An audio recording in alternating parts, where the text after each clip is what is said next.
Lobby Tools, Florida's legislative intelligence company. Subscribe today to Florida's leading policy, budget, and campaign tracking service. Request a free trial today at lobbytools.com.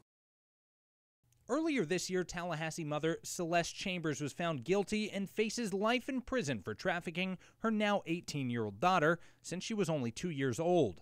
In the first 6 months of 2018, there were 367 reported cases of human trafficking, giving Florida the third highest number in the nation. We can and we must do more. New legislation moving forward in the Senate would create a registry for people who solicit prostitution and those who profit from selling others for sex.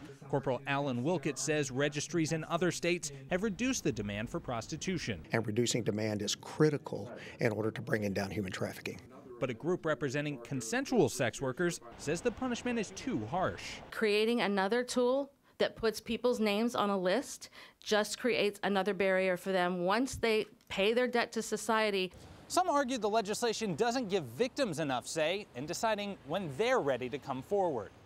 That's because the bill requires law enforcement and hotel workers undergo training to identify and report trafficking victims. A victim could be placed in greater danger by making a report against their will. But Samantha Paget with the Florida Restaurant and Lodging Association says it's a way for the industry to fight back against traffickers. We look at this as prevention rather than just helping something after it's already happened. The bill sponsors seemed receptive to some of the concerns brought up in the last committee, suggesting the legislation might see some changes moving forward.